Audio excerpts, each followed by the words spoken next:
diapositiva, pero está más abajo.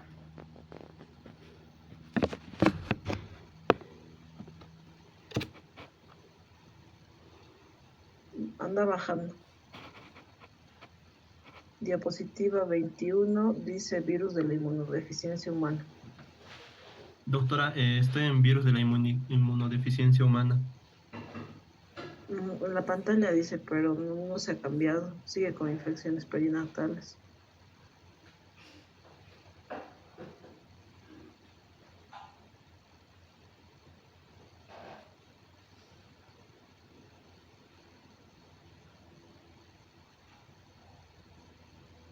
¿Se logra ver, Doc? Sí, ahora sí. Esa que está en rojito, esa. Listo. Te voy diciendo para ir pasando ya. Está bien, Doc. Anda la siguiente. Entonces, vamos a terminar, como dijimos, lo que son las infecciones perinatales. Ya habíamos hecho sífilis congénita y nos faltaban estas.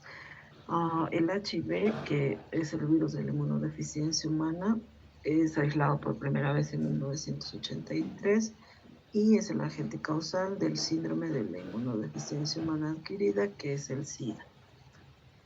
A la diapositiva 24, andate.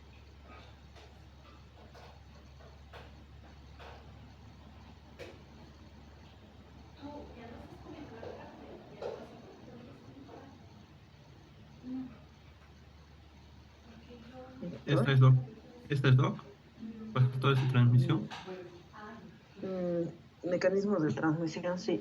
El resto de tus compañeros puede ver, porque yo veo la misma pantalla del virus de inmunodeficiencia humana. El resto, ¿cómo ve?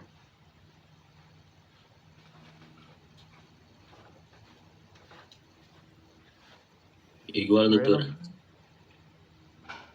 Sí, se te queda trabado, creo.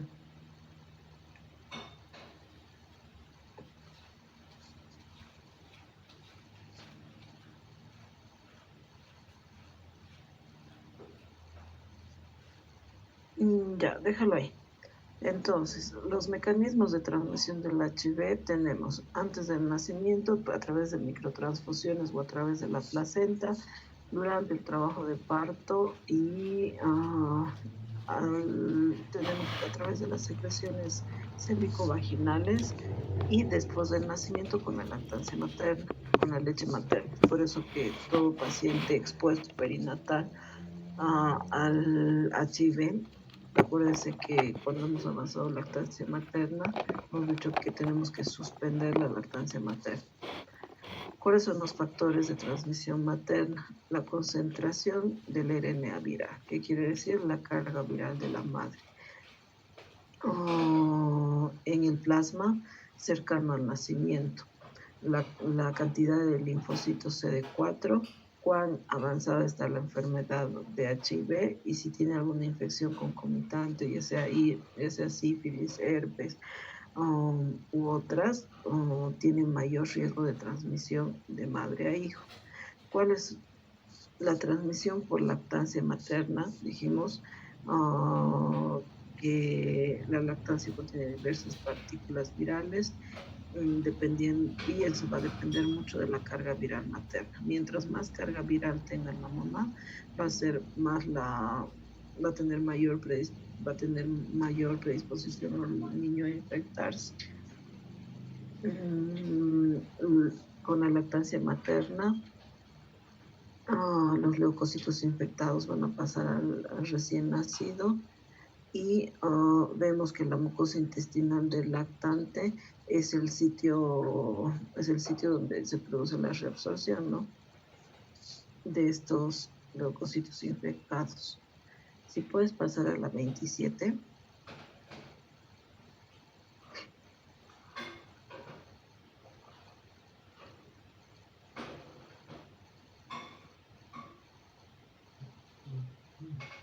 Una más.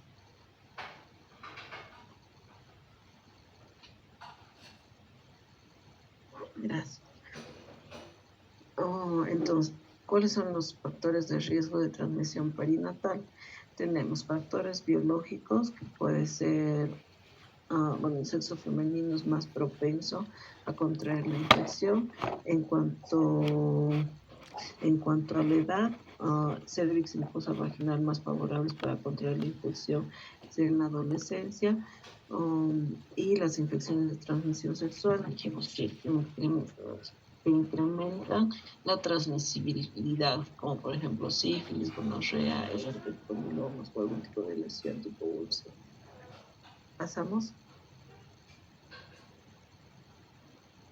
Te vas a pasar directamente a lo que es el cuadro clínico, ¿sí? El cuadro clínico tenemos un síndrome retroviral agudo. Este es el cuadro clínico de la madre. No tenemos cefalea, linfadenopatías, faringitis, exantemas, mialgias, artralgias, diarrea, fiebre.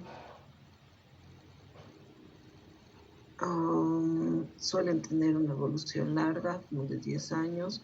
Tienen desenlaces adversos, hay anormalidades ginecológicas, como dijimos, hay predisposición a infecciones y pueden tener alteraciones congénitas. A la 31 nos vamos. ¿Qué es lo que pasa en mi recién nacido? Se presenta lo que se conoce como el síndrome de desgaste. ¿Qué es, qué es esto? Es la falta de incremento ponderal o la pérdida de peso mayor a lo normal. Acuérdense que todo recién nacido tiende a perder de peso los primeros días, la primera semana, hasta un 10%. Entonces, estos niños expuestos perinatales pierden más de 10% en menos tiempo, ¿sí?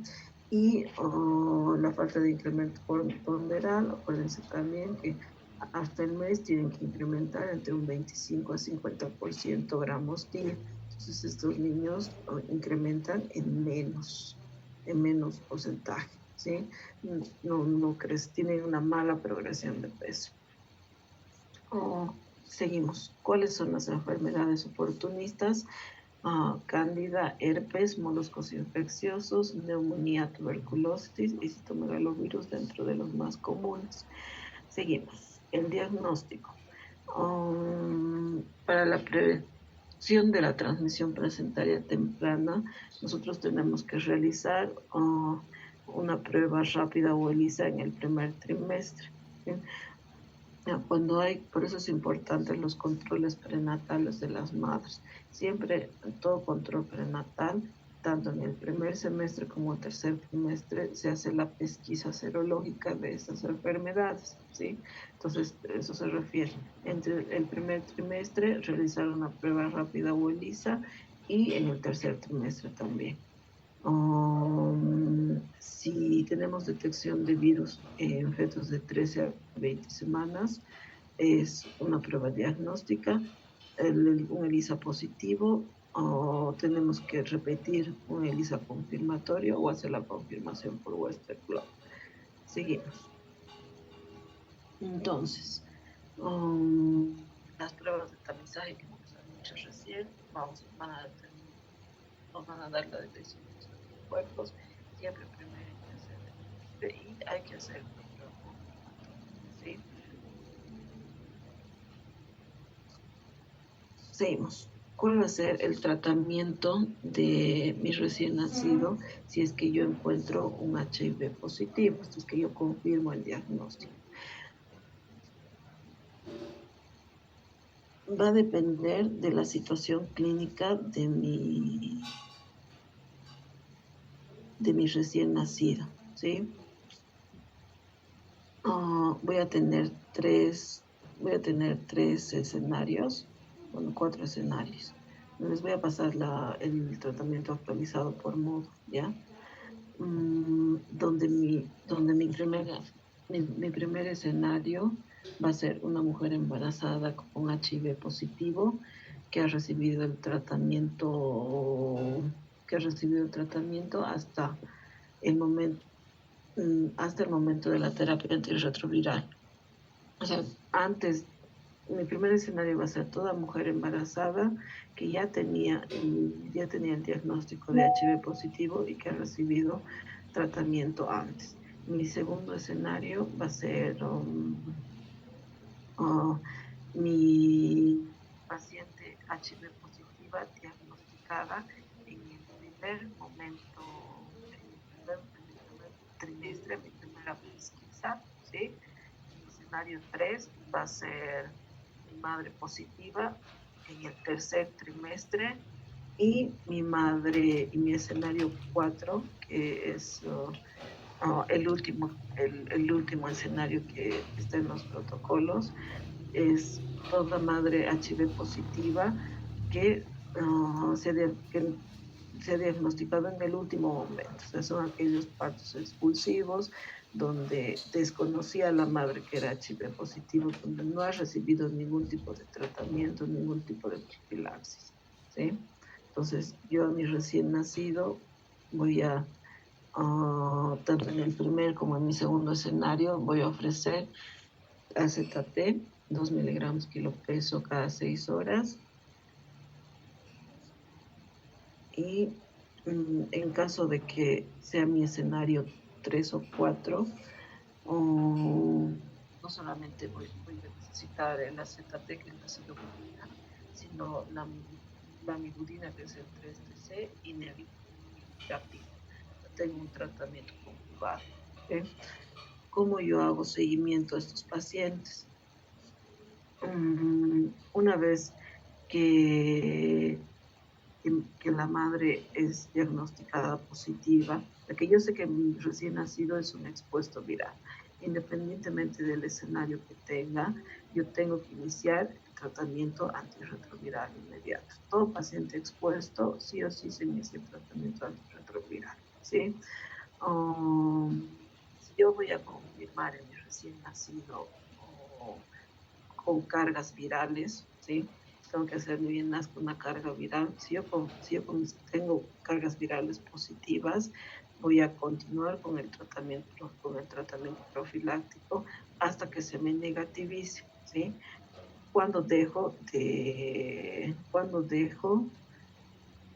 ofrecerle el tratamiento, cuando tengo 2 cargas virales negativas en mi paciente, ¿sí? Y cuando les hago el seguimiento, al mes, a los 2 meses, a los 4 meses, a los 6 y al año de edad. Esto no está en las diapositivas porque está un poco actualizado. Se los voy a subir al móvil, ya chicos. Vamos a pasar a lo que es Chagas congénito, que está en la 41. En Chagas congénito es la enfermedad producida por el tripanosoma, es una zoonosis parasitaria, que es cuál es el ciclo evolutivo del Chagas, que ustedes lo saben, en parásito, entra al intestino, se transforma en epimastigotes, hay multiplicación, y llega a la diseminación hematógena. A mí lo que me interesa es la transmisión madre-hijo, ¿sí? ¿Cómo se produce? En la placenta, atraviesa como tripomastigote, ¿sí? Produciendo la infección generalizada del embrión o del feto. Pasamos. En la clínica yo voy a tener fase aguda, fase subaguda y fase crónica, dependiendo en qué fase está mi mamá. Y de las parasitemias, el compromiso clínico va a ser distinto, ¿sí? El Chagas en la embarazada, voy a tener compromiso a nivel cardiovascular, digestivo, el pasaje transplacentario es de un 7 a 10%, y cuando diagnostico estas enfermedades, lo mismo. Y todas estas, la pesquisa serológica, primer trimestre y tercer trimestre. Ni Chagas congénito, seguimos. ¿Cuáles son las manifestaciones que yo voy a poder encontrar? Alteraciones hematológicas, hepatosplenomegalia, que es lo más frecuente. Tienen un retardo de crecimiento intrauterino los niños, y en algunos casos puedo encontrar compromiso cardíaco, compromiso del sistema nervioso central, como por ejemplo microcalcificaciones cerebrales o microcefalias, ¿no? Cuando el daño intrauterino es temprano, o sea, mi infección se produce en el primer trimestre, me produce abortos espontáneos. Seguimos. Mi diagnóstico va a ser visualización directa del tripanosoma. Entonces, toda paciente con HAI, yo a la mujer embarazada, le voy a pedir hemaglutinación indirecta o inmunofluorescencia. Yo tengo que pedir micrométodo a mi recién nacido, ¿sí? Entonces, con el micrométodo yo voy a poder observar directamente el tripanosoma y pues voy a poder decir que mi paciente que mi recién nacido está infectado. Y cuando yo tengo mi micrométodo positivo, tengo que iniciar el tratamiento. ¿Cuál va a ser el tratamiento? Se usan 2 drogas, por lo general.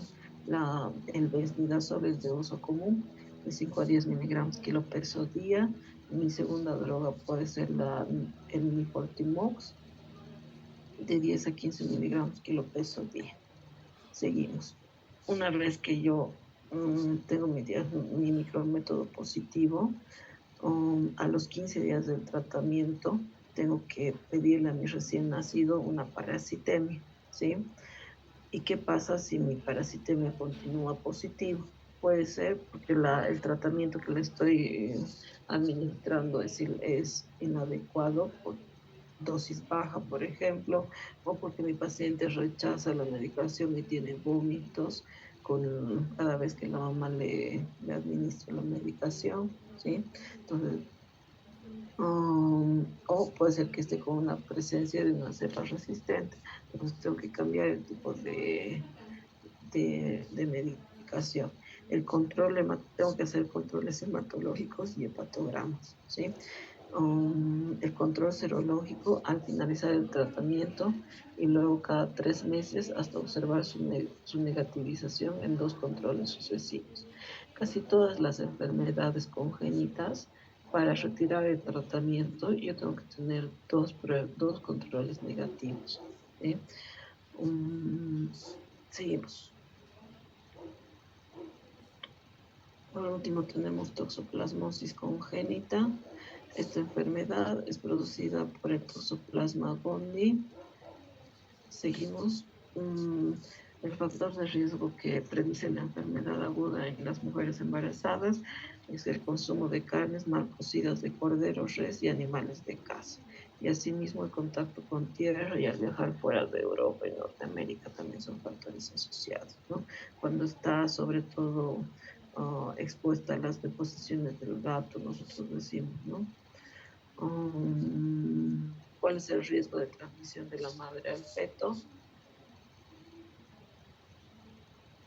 El riesgo está directamente relacionado con 3 factores: la incidencia de la infección aguda en las mujeres durante el embarazo, la edad gestacional en que la mujer embarazada adquirió la infección. Si ocurre dentro de las primeras 2 semanas, el riesgo es muy bajo, pero aumenta a medida que avanza la gravidez.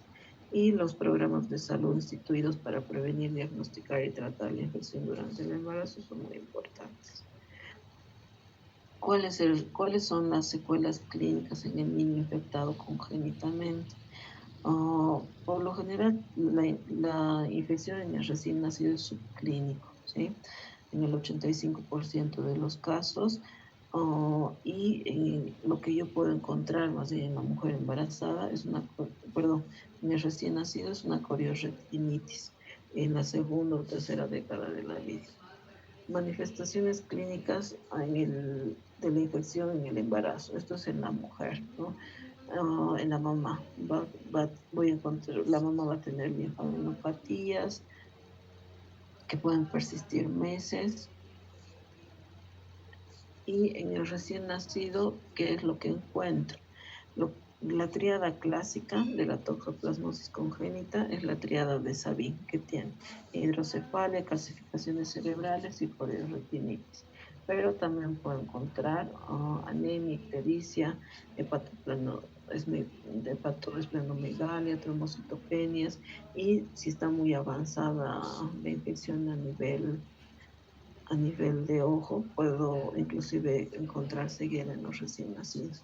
Por eso es muy importante pesquisar la enfermedad en la embarazada. Seguimos. El diagnóstico por laboratorio, yo puedo pedir inmunoglobulina G, inmunoglobulina M a mi mamá. La inmunoglobulina G aparece dentro de las primeras 2 semanas de infección.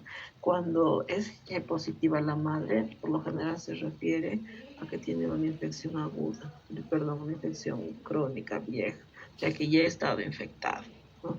Cuando me preocupo, cuando tengo una IgM positiva en el embarazo. Cuando tiene una IgM positiva, debo hacer pruebas confirmatorias por ELISA, ¿sí? Para o sea, confirmar si realmente ha tenido infección reciente y comenzar el tratamiento con mi recién nacido. Entonces, ¿cuál va a ser mi diagnóstico prenatal? El aislamiento del toxoplasma, un diagnóstico histológico, y voy a necesitar ecografía fetal para ver ventrículos laterales, aumento del grosor placentario y ver la presencia de hidrocefalia. ¿Cuál es el tratamiento? Bueno, tratamiento de la madre no vamos a hablar, eso lo van a llevar seguramente en gineco. En el recién nacido, ¿qué es lo que yo voy a utilizar? Primetamina con sulfadiazida más ácido fólico, ¿sí? El tratamiento es 1 año, y el seguimiento de los niños igual.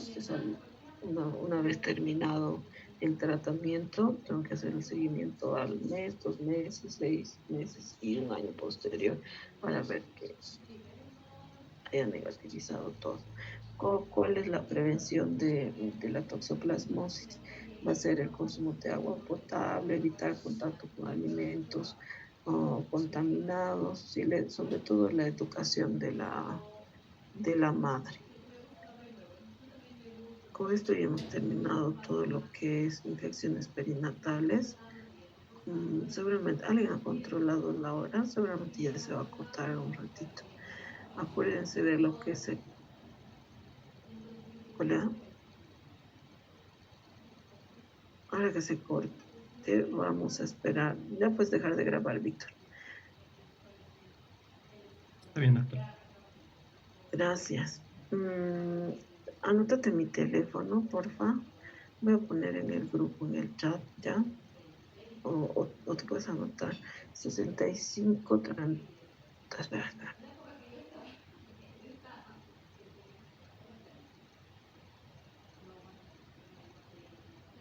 65 38 55 27.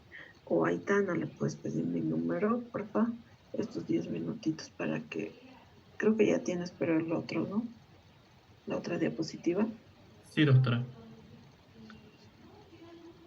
Ya.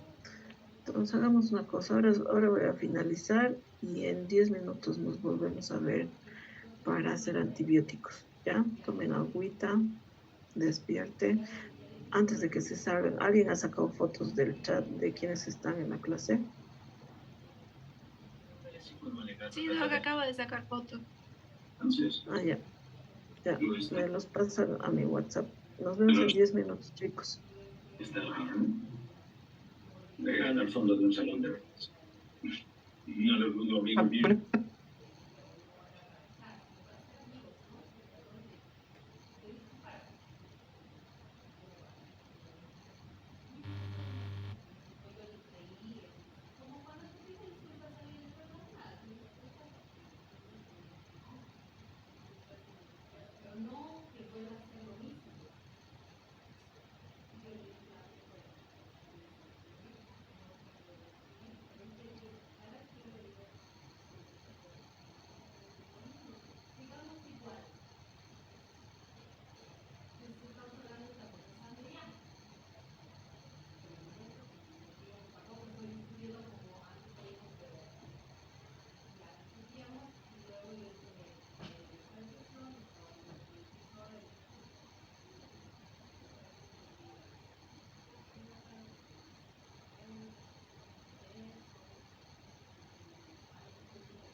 Ay, caramba.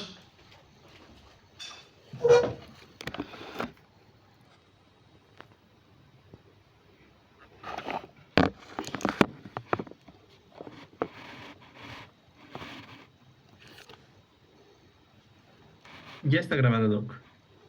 Listo. Te saliste de la diapositiva. Sí, doctora, enseguida lo comparto. Gracias. Ya. Ahora vamos a empezar a ver entonces lo que son antibióticos en pediatría, ¿sí?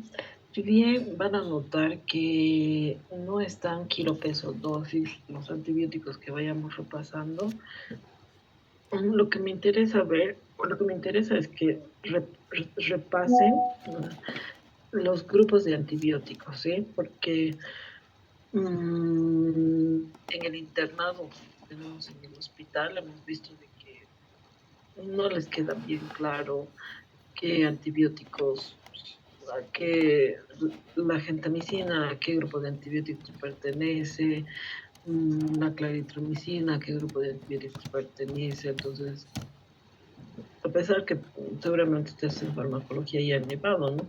Pero necesito que reforcemos eso, ¿sí?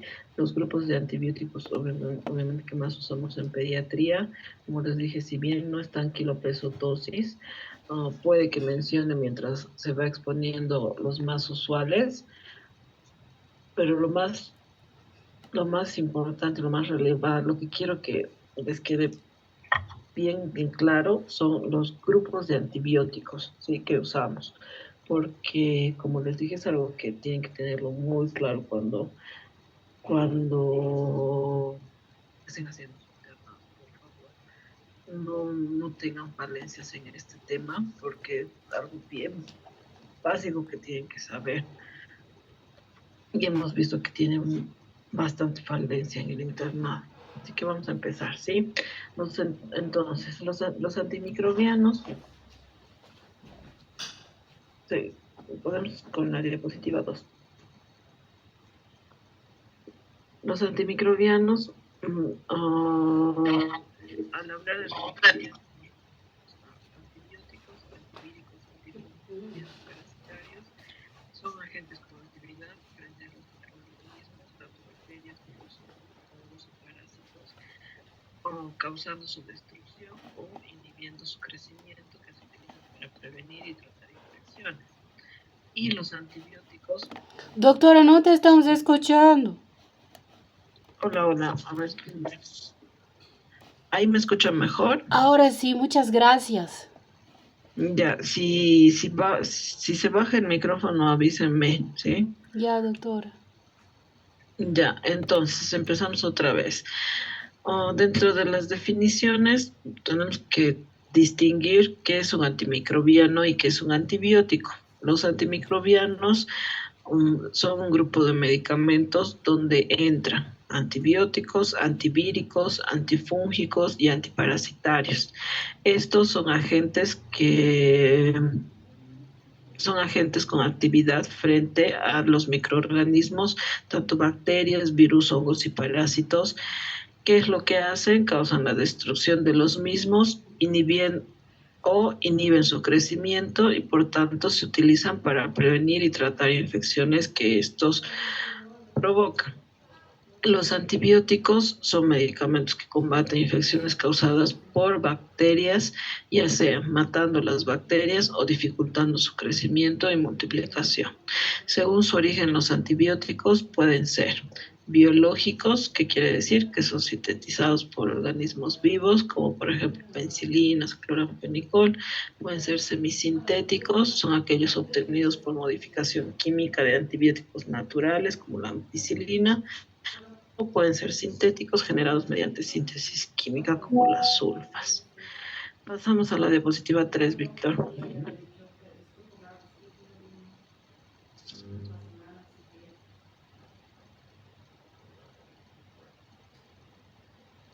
Víctor.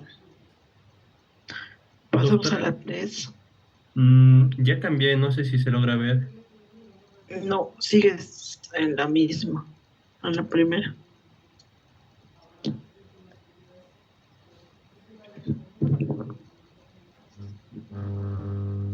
ahí. Su mecanismo de acción, entonces, van a ser bacteriostáticos o bactericidas. Bacteriostáticos, que quiere decir que inhiben el crecimiento del microorganismo. Bactericidas matan a los microorganismos sin necesidad de destruirlos, utilizarlos. Y si hablamos de una característica bacteriolítica, matan a microorganismos por lisis, ¿sí? Tenemos más o menos una división de los antibióticos, que bueno, no sé si logran ver. Bactericidas, tenemos a los betalactámicos, glicopéptidos, aminoglucósidos, quinolonas, polimixinas, y los bacteriostáticos tenemos a los macrólidos, tetraciclinas, cloranfenicol, clindamicina, lincomicina y sulfonamidas. Seguimos. ¿Cómo actúan los antibióticos? Van a actuar a través de 5 mecanismos. El primer mecanismo puede ser por inhibición de la síntesis de la pared bacteriana, ¿sí?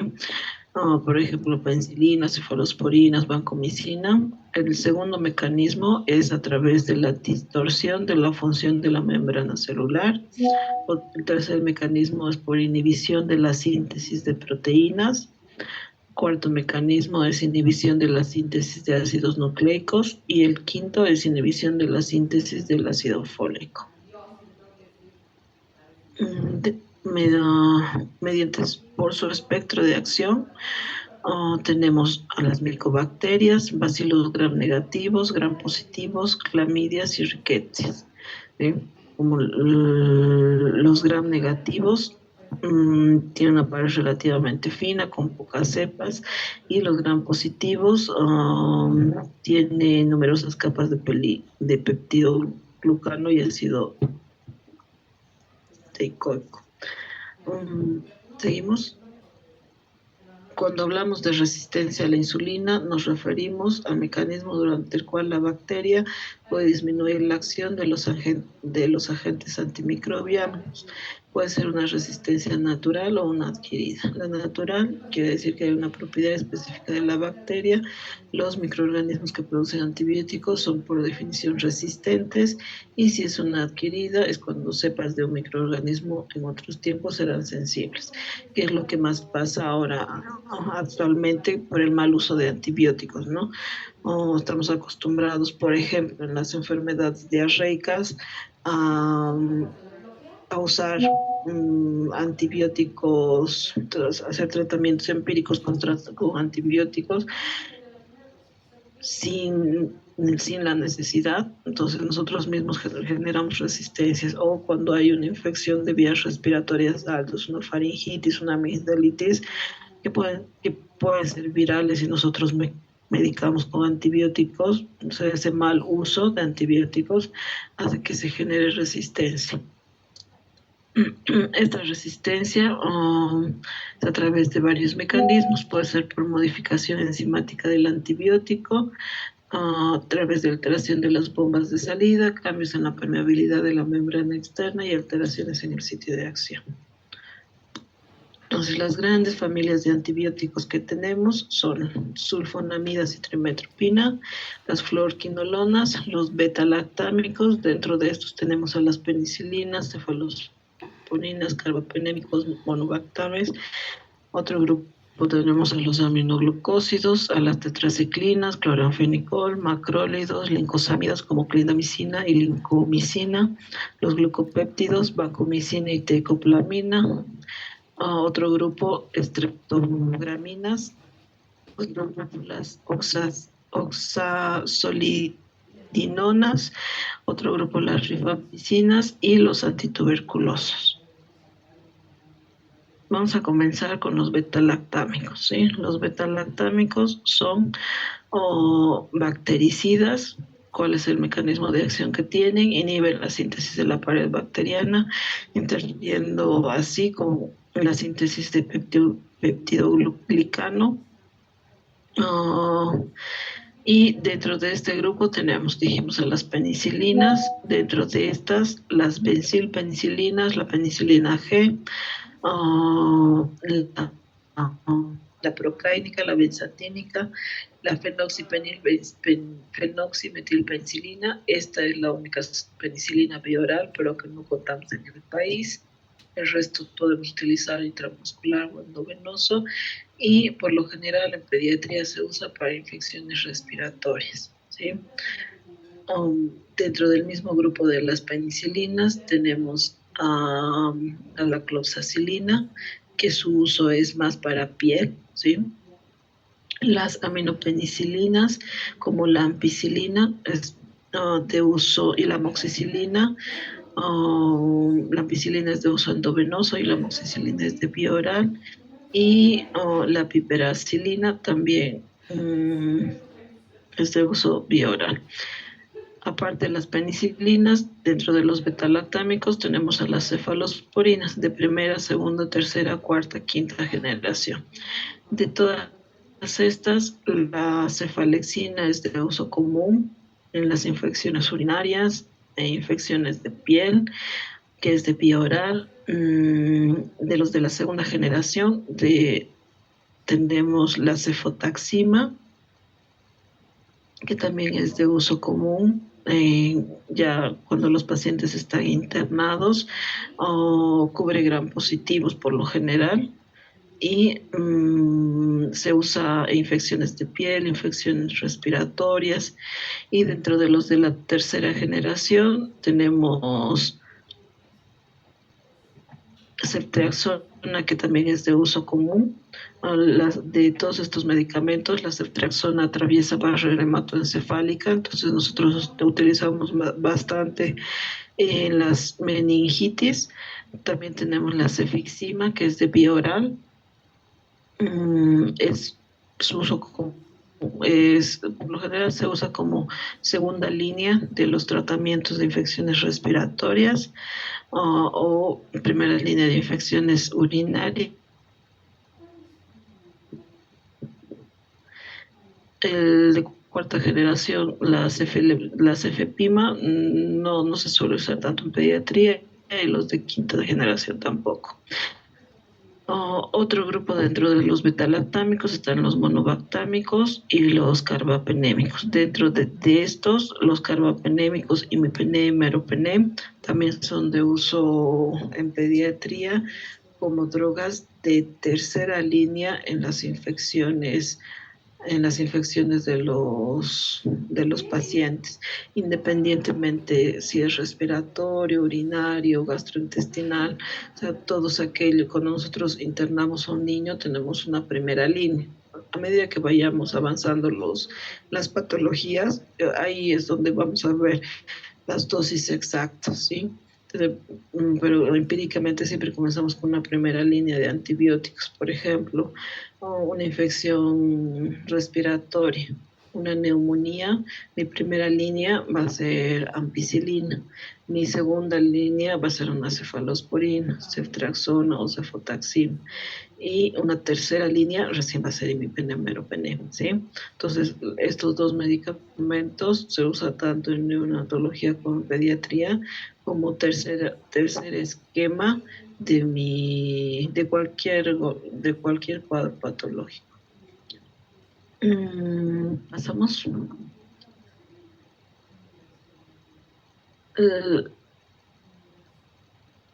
La clasificación.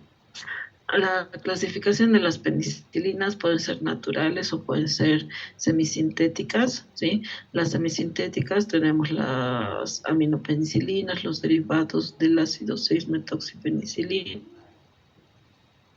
monas y resistentes a las penicilinas.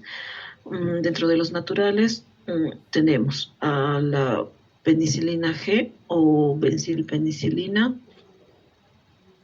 a la penicilina benzatínica, a la fenoximetilpenicilina, que dijimos que es bioral, y a la fenicilina, que también es bioral.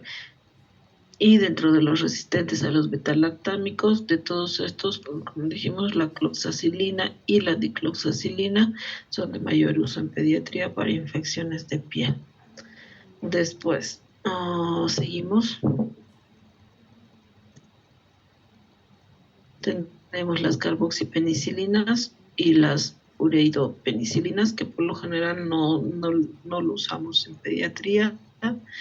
Sí, las aminopenicilinas como la ampicilina y la amoxicilina. Sí, son las drogas de primera línea en las infecciones respiratorias.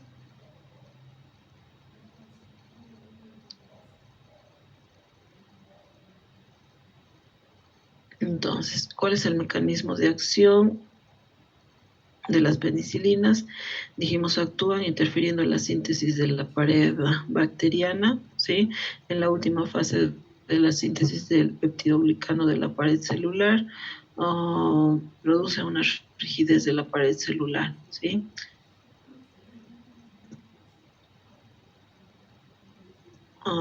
Seguimos. Nos vamos a metabolismo y excreción. Las penicilinas no son metabolizadas y son metabolizadas o excretadas principalmente por los riñones a través de la filtración glomerular y secreción tubular. ¿Sí? La que es metabolizada se degrada principalmente en un metabolito llamado ácido peniciloico, y todas las penicilinas una muy buena penetración en tejidos, excepto próstata, ojo y meninges no inflamadas, a excepción bueno, aquí habla de las penicilinas. Dentro de las amino, dijimos la cefalosporina, dentro de todo ese grupo que hemos hablado, la ceftriaxona es la única que atraviesa la barrera hematocefálica, eso no se olvide. ¿Cuáles son los efectos adversos, sobre todo alérgicos? ¿Sí? Se ha visto que produce una reacción alérgica muy importante. Por eso es muy importante preguntar a todos los pacientes, sobre todo los que van a recibir dosis intravenosas o intramusculares, si alguna vez he hecho algún cuadro alérgico con la aplicación de las penicilinas, y por eso se hace una prueba de sensibilidad antes, en el caso de que desconozca, ¿sí? Se inocula intradérmico en la piel, menos 0,1 ml, y tenemos que ver si lo que hemos inoculado hace reacción o no, ¿sí? Si no hace reacción, es alérgico, pero si hace, tenemos que evitar este tipo de antibióticos. En algunos puede producir náuseas, ¿sí? Puede producir algún tipo de exantemas muy pruriginosos y como son muy pruriginosos, especialmente en los niños, estas lesiones se pueden sobreinfectar y producir infecciones cutáneas, ¿sí?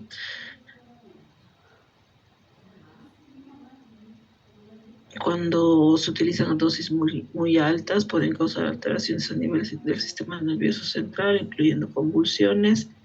Dijimos, la alergia es el efecto adverso más importante, y obviamente cuando un paciente tiene alergia, lo que nosotros evitamos es que una anafilaxia o un choque anafiláctico, ¿no?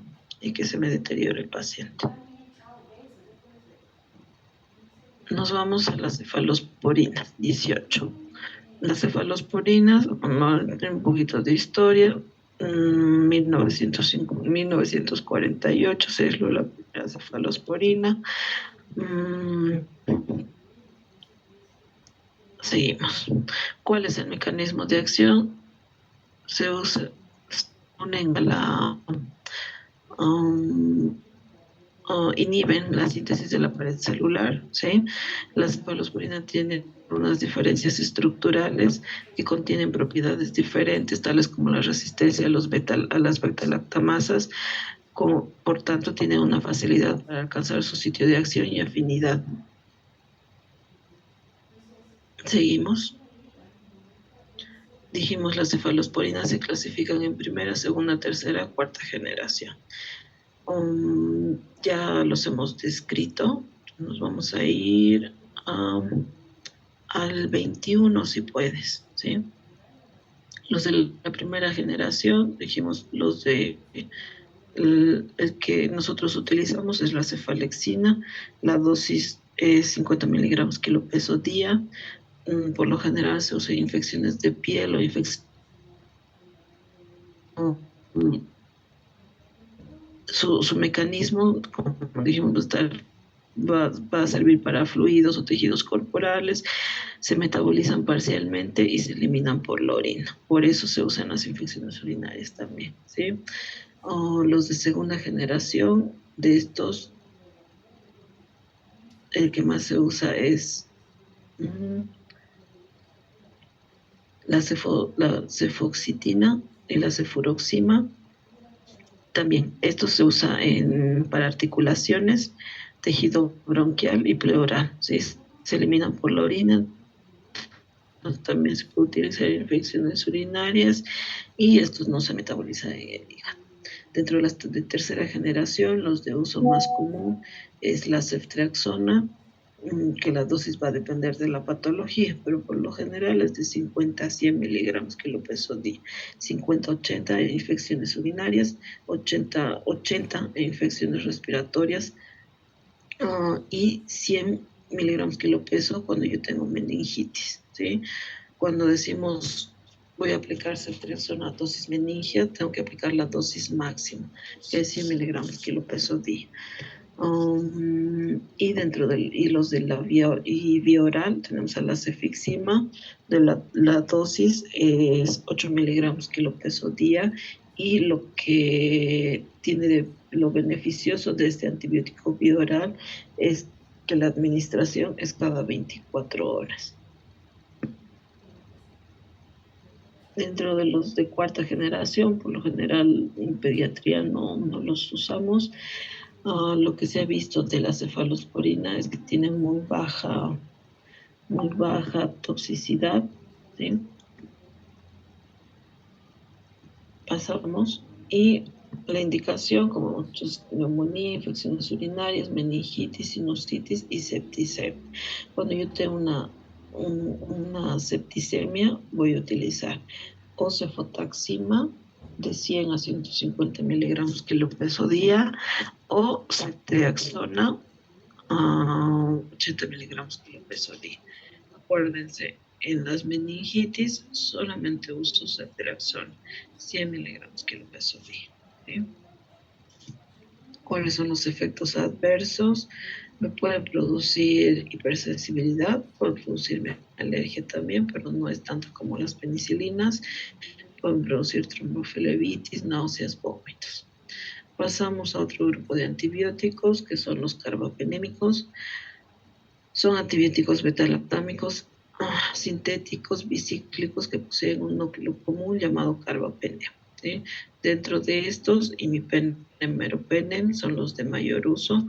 Acuérdense, son los de tercera línea de medicación frente a los cuadros infecciosos, que lo que hacen interferir en la última fase de la síntesis de peptidoglicano de la pared celular al unirse a una transpeptidasa llamada BPP, responsable de la producción de enlaces cruzados entre cadenas de péptidos, confiriendo mayor rigidez a la pared celular. Tiene un efecto bactericida. ¿Cuáles son sus usos clínicos? Se recomienda, obviamente, como son drogas de tercera línea, entonces las patologías en las cuales utilizamos son obviamente pacientes que están internados en la sepsis o bacteremia por gérmenes multiresistentes con infecciones intrahospitalarias, donde mi primera y segunda línea no han resultado. Yo comienzo con esta. Las neumonías comunitarias severas o neumonías nosocomiales asociadas a uso de ventilador, utilizar infecciones urinarias complicadas como en una pielonefritis o en abscesos renales, pero también de tercera línea, ¿sí? O bacterias multiresistentes. O también puede ser una segunda línea en el caso de que yo tenga un cultivo positivo con sensibilidad específica a estas drogas, ¿no? En neutropenias febriles, infecciones intraabdominales, en osteomielitis, puedo utilizar en meningitis, pero siempre y cuando la cefalosporina no me haya hecho ningún efecto, y en infecciones de piel y tejidos blandos. O también, siempre tercera línea, ¿sí? Deben ser administrados de vía parenteral para su mejor absorción. Son depurados por vía renal. Y yo tengo que tener cuidado con aquellos que están con alguna insuficiencia renal. Tengo que ajustar la dosis. Penetra muy bien en los tejidos, incluyendo líquido cefalorraquídeo. Pasamos a la 27. ¿Cuáles son las reacciones adversas? Me pueden producir náuseas, diarrea, vómitos, exantemas, convulsiones. Los carbapendémicos están contraindicados en pacientes con convulsiones y neuroinfección. Y entre el imipenem y meropenem, el que se usa para las meningitis es el meropenem. Otro grupo de antibióticos tenemos a los monobactámicos, que estos, como les dije, no son de uso en pediatría. Vamos a pasar su mecanismo de acción. Estas drogas por lo general se usan en patologías o en pacientes que tienen resistencia, que están con infecciones intrahospitalarias, y donde yo he rescatado pseudomonas, klebsielas, proteus multiresistentes que van a ser inmunodeprimidos, inmunocomprometidos. En los niños no suelen haber tantos tipos de infecciones, entonces no solemos utilizarlos mucho, ¿sí? Nos vamos a pasar a los glucopéptidos, a la 31. Estos son antibióticos bactericidas que actúan interfiriendo con la formación de la pared celular. Tenemos a la vancomicina y tricoplamina. La vancomicina es de uso muy usado en infecciones de piel como segunda línea, ¿sí? Solo que hay que tener cuidado porque es muy ototóxico, muy nefrotóxico, y la forma de aplicación siempre es endovenoso, pero tiene que ser muy lento y muy diluido, porque una de las complicaciones que me causa, un efecto secundario que me da, son las flebitis. Entonces, cuando yo voy a administrar, cuando voy a indicar a la enfermera que administre vancomicina, tiene que ser muy lento y muy diluido, ¿sí? De 40 a 60 miligramos que el peso día es la dosis. Como dijimos, es mi segunda línea de las infecciones de piel. Me cubre mucho lo que es el estafilococos. Y la tricoplamina es similar a la vancomicina, pero esta se puede administrar por vía intramuscular, no solamente intravenosa. No tenemos a los macrólidos. Dentro de estos están la claritromicina, eritromicina, acitromicina. Son de uso común para vía respiratoria, para las neumonías atípicas. Y la eritromicina se usa en todos aquellos pacientes que tienen alergia a la penicilina, ¿sí? Seguimos. Las quinolonas son antibióticos de amplio espectro. También tenemos primera, segunda, tercera generación. Antes se utilizaba bastante lo que era el ácido nalidíxico en las infecciones urinarias, pero si se fija, o sea, es un antibiótico de amplio espectro. O sea, uno tiene que tratar de evitar su uso como primera elección, ¿sí? En las infecciones urinarias, por ejemplo, antes de comenzar con una quinolona, preferimos comenzar con cefalexina, que es una cefalosporina, ¿no?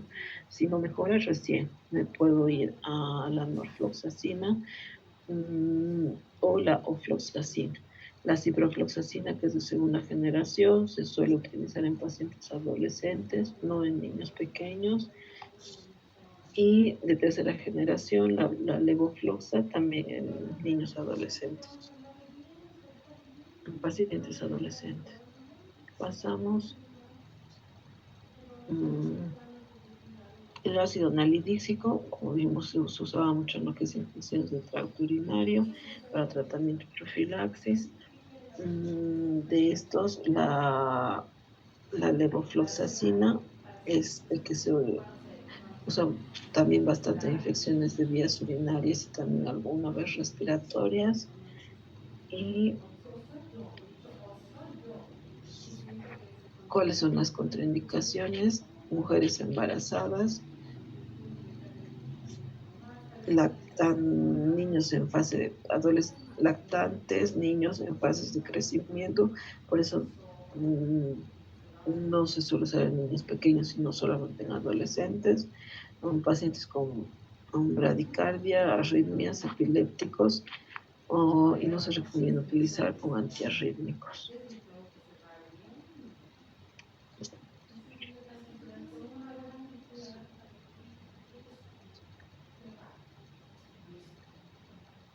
Esperen un ratito, por favor.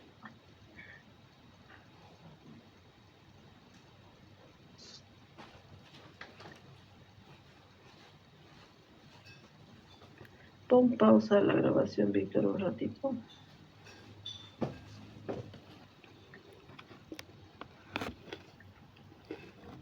Ya, Víctor, seguimos. Estamos en aminoglucósidos.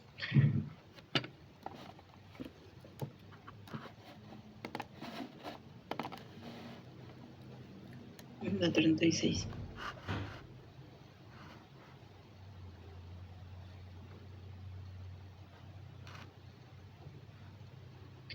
Los aminoglucósidos,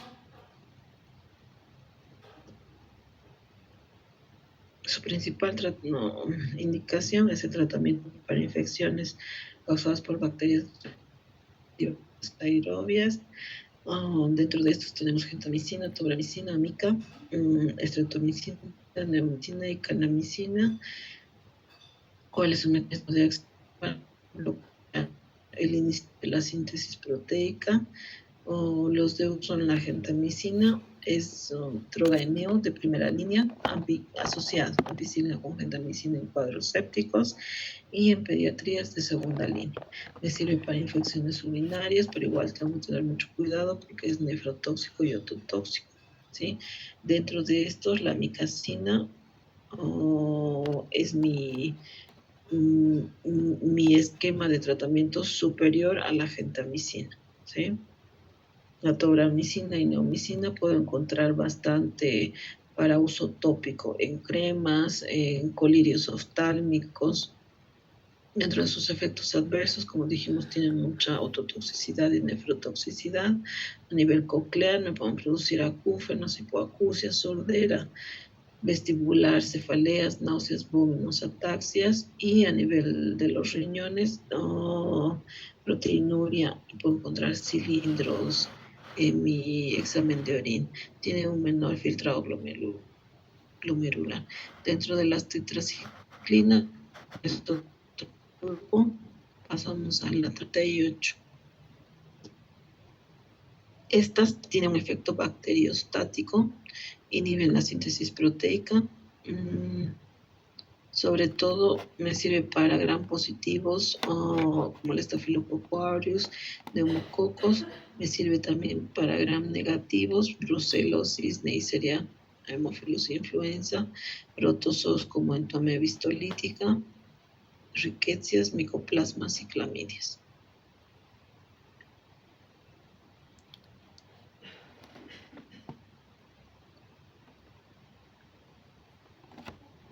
Las tetraciclinas, bueno, se usan bastante en los adolescentes en edad pediátrica para niños pequeños, ¿no? Sus efectos adversos, dentro de sus efectos adversos, yo voy a poder encontrar molestias gastrointestinales, erupciones cutáneas, pueden producir pancreatitis, alteraciones dentarias, óseas. En el embarazo no se usa porque son teratogénicos, ¿sí? Pueden producir una hepatotoxicidad, e inclusive con una sobredosis provocar una hipertensión intracraneal. Entonces, y como les dije, se usa más en los adolescentes. Y por último, tenemos algunos antibióticos de uso frecuente en pediatría que no pertenecen a estos grupos, como el metronidazol de forma endovenosa, es un antibiótico y vía oral es un antiparasitario. ¿Sí? En forma endovenosa es muy útil contra las bacterias anaerobias, ¿sí? Y por lo general también se usa como segunda o tercera línea de tratamiento para cuadros gastrointestinales, sobre todo. El cotrimoxazol, que es sulfamethoxazol más trimetoprim, se utiliza bastante para infecciones gastrointestinales. En algunos lugares de Sudamérica se puede utilizar para infecciones de piel. Si los extranjeros que se vayan al exterior van a ver que en protocolos